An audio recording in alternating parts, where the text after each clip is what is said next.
নমস্কার বন্ধুরা, আপনাদের সকলকে স্বাগত জানাই আমার চ্যানেল নবান্নের সমাহারে। আজ আবারও আপনাদের জন্য নিয়ে চলে আসলাম একটা নতুন রেসিপির ভিডিও।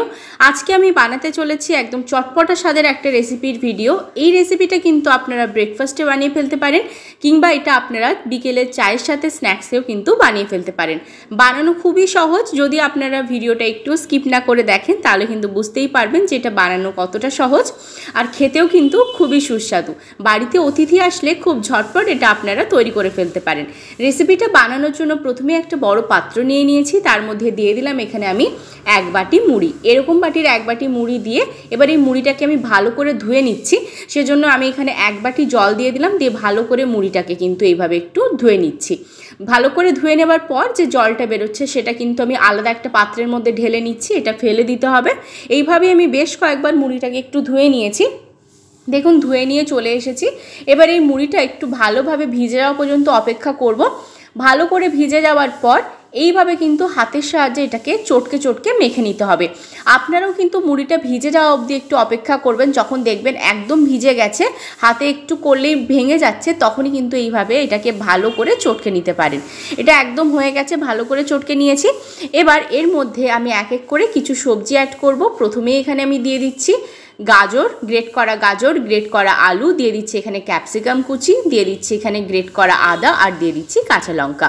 এবার এই সমস্ত উপকরণগুলো এর মধ্যে দিয়ে দেওয়ার পর ভালো করে কিন্তু এর সাথে মেখে নিচ্ছি। এখানে আপনারা চাইলে আরও অন্যরকম সবজিও অ্যাড করতে পারেন, কিন্তু এখানে আমি শুধুমাত্র এই কটা সবজি অ্যাড করেছি। এবার এর মধ্যে আমি দিয়ে দিচ্ছি স্বাদ মতো নুন। নুনটা দিয়ে দেওয়ার পর এর মধ্যে আমি দিয়ে দিচ্ছি হলুদ গুঁড়ো, তারপর এর মধ্যে দিয়ে দিচ্ছি একটু লাল লঙ্কার গুঁড়ো, ঝাল ঝাল লাগবে, খেতে ভাল লাগবে। আর দিয়ে দিচ্ছি একটু চাট মশলা। চাট মশলাটা দিলে বেশ সুন্দর একটু চটপটা হয়। আর আপনারা যদি চান এখানে কিন্তু ধনেপাতাও ব্যবহার করতে পারেন, কিন্তু এখানে আমি কাসৌরি মেথি ব্যবহার করেছি। কাসৌরি মেথি ব্যবহার করলে বেশ সেন্টটাও ভালো আসে। আর দিয়ে দিচ্ছি এখানে আমি চিনিটা এখানে আমি 1/2 টিস্পুন ব্যবহার করেছি। এবার এই সমস্ত উপকরণগুলোকে ভালো করে এই মুড়ির সাথে আমি চটকে চটকে মেখে নিচ্ছি। এটাকে খুব সুন্দর করে প্রথমে মেখে নিতে হবে, তারপর আরেকটা উপকরণ রয়েছে সেটা আমি এখানে ব্যবহার করছি। এখানে আমি দিয়ে দিচ্ছি চালের গুঁড়ো। এখানে কিন্তু আমি 1 বাটি চালের গুঁড়ো নিয়েছি, কিন্তু এখানে সম্পূর্ণ চালের গুঁড়োটা আমি ব্যবহার করব না, যতটা লাগবে ততটাই ব্যবহার করব। সেজন্য প্রথমে আমি অল্প একটু দিয়ে নিলাম, দিয়ে ভালো করে কিন্তু মেখে নিচ্ছি। যতটা লাগবে ঠিক ততটাই ব্যবহার করব, অতিরিক্ত দেব না, তাহলে কিন্তু ঠিক ভালোভাবে মাখা হবে না। এখানে আর একটু চালের গুঁড়ো লাগবে, মানে এখানে আপনাদের বলতে পারি এখানে আমার 1/2 কাপ চালের গুঁড়ো ব্যবহার হয়েছে।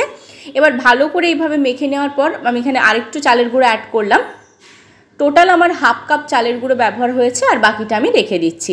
এবার এইভাবে এটাকে ভালো করে মেখে নিচ্ছি। দেখুন, মেখে নিয়ে চলে এসেছি, ভালো করে হাত ধুয়ে চলে এসেছি। এবার হাতে আমি মাখিয়ে নিচ্ছি একটু সাদা তেল। সাদা তেলটা মাখিয়ে নেওয়ার পর যে ডোটা আমি তৈরি করেছিলাম সেখান থেকে কিন্তু অল্প অল্প আমি নিয়ে নিচ্ছি। দেখুন, এই ডোয়ের থেকে কিন্তু অল্প অল্প নিয়ে নিচ্ছি, দিয়ে এইভাবে একটু হাতের সাহায্যে গোল করে নিচ্ছি। হাতের সাহায্যে গোল করে নেওয়ার পর একটু চ্যাপটা করে দিয়ে দেখুন এরকম করে নিচ্ছি। এবার এই যে মাঝের অংশটা রয়েছে, এই মাঝের অংশটা কিন্তু আমি আঙুলের সাহায্যে একটু ফুটো করে দিচ্ছি, মানে এরকম গোল করে দেব। মাঝের অংশটা একটু ফাঁকা থাকবে আর বাকিটা এরকম থাকবে। ঠিক এরকম শেপ দিয়ে আমি তৈরি করে নিচ্ছি প্রত্যেকটা। আমি ভালো করে আপনাদের একটু দেখিয়ে দিচ্ছি যে এটা কেমন হবে। দেখুন, ঠিক এইভাবে কিন্তু আমি করে নেব। এইভাবে প্রত্যেকটা আমি তৈরি করে নেব। আর হাতে কিন্তু অবশ্যই সাদা তেল বা অন্য কিছু মাখিয়ে নেবেন, ঘি মাখিয়ে নিতে পারেন, তা না হলে কিন্তু হাতে এটা ছিটে যেতে পারে। এইভাবে প্রত্যেকটা আমি তৈরি করে নেব। প্রত্যেকটা তৈরি করে নিয়ে আমি আপনাদেরকে আবার দেখাচ্ছি। এবার দেখুন, অপর দিকে আমি একটা ফ্রাই প্যান বসিয়ে দিয়েছি, তার মধ্যে দিয়ে দিয়েছি আমি সাদা তেল। তেলটাকে প্রথমে আমি হাই ফ্লেমে একদম গরম করে নিয়েছিলাম। এবার এই ফ্লেমটাকে আমি মিডিয়ামে করে দিয়ে এক এক করে যেগুলো বানিয়ে রেখেছিলাম সেগুলো কিন্তু এবার এর মধ্যে আমি দিয়ে দিচ্ছি। তেলটাকে কিন্তু প্রথমেই হাই ফ্লেমে গরম করে নেবেন, আর যখন ভাজাভাজি করবেন তখন কিন্তু অবশ্যই ফ্লেমটা লো টু মিডিয়ামে রাখবেন, না হলে কিন্তু পুড়ে যাবে। এবার দেখুন, একটা দিক কিন্তু ভালোভাবে ভাজা হয়ে গেছে, কতটা সুন্দর হয়েছে কালারটা দেখুন। এবার উল্টে দিচ্ছি, তাতে আরেকটা দিকও ঠিক এই একই রকমভাবে যাতে ভাজা হয়ে যায়। দেখতে কতটা সুন্দর লাগছে দেখতেই পাচ্ছেন। এটা দেখতে যতটা সুন্দর, খেতে কিন্তু তার থেকেও বেশি সুন্দর। বাড়িতে যদি হঠাৎ করে কোনো অতিথি চলে আসে, কি খেতে দেবেন বুঝতে না পারেন, তাহলে কিন্তু এই ঝটপটা রেসিপিটা আপনারা তৈরি করে ফেলতে পারেন। চায়ের সাথে যদি এই রেসিপিটা দেন, খেতে কিন্তু খুব ভাল লাগবে, খেতেও ভাল লাগবে, আর বানানোও কিন্তু খুবই সহজ, কোনো রকম ঝামেলাই নেই এটা বানাতে। দেখুন, এগুলো কিন্তু ভাজা হয়ে গেল। এবার এগুলোকে আমি তুলে নিচ্ছি একটা পাত্রের মধ্যে। আপনাদেরকে একটা কথা বলে রাখি, এখানে কিন্তু আপনারা চাইলে আরও ডিপ ফ্রাই করতে পারেন। এখানে কিন্তু আমি অতটাও বেশিভাবে তেল দিয়ে এখানে এটাকে ইউজ করিনি, আমি যতটা কম তেল ব্যবহার করা যায় ততটাই করেছি। আপনারা চাইলে কিন্তু ডিপ ফ্রাই করতে পারেন, এখানে আমি স্যালো ফ্রাই করে নিয়েছি। এবার এইভাবে ভালো করে ভাজা হয়ে গেছে, এগুলোকে আমি তুলে নিচ্ছি। তুলে নেওয়ার পর ঠিক এই একই রকমভাবে বাকিগুলোকেও কিন্তু আমি ভেজে নেব, ঠিক যেভাবে আগেরটা ভেজেছিলাম একই রকমভাবে ভেজে নেব। আর যারা এতক্ষণ পর্যন্ত আমার ভিডিওটা একটু স্কিপ না করে দেখেছেন তারা অবশ্যই একটা লাইক করে দেবেন, আর আমার পরিবারের নতুন সদস্য হয়ে থাকলে অবশ্যই কিন্তু সাবস্ক্রাইব করে দেবেন। দেখুন প্রত্যেকটা আমি প্লেটের মধ্যে সাজিয়ে নিয়ে চলে এসেছি, কতটা সুন্দর দেখতে লাগছে।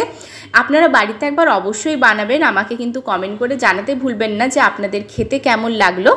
আর যদি আমার পরিবারের নতুন হয়ে থাকেন অবশ্যই কিন্তু সাবস্ক্রাইব করে দেবেন, আর যারা ফেসবুক পেজ থেকে এই রেসিপিটা দেখছেন অবশ্যই কিন্তু পেজটাকে ফলো করে দেবেন।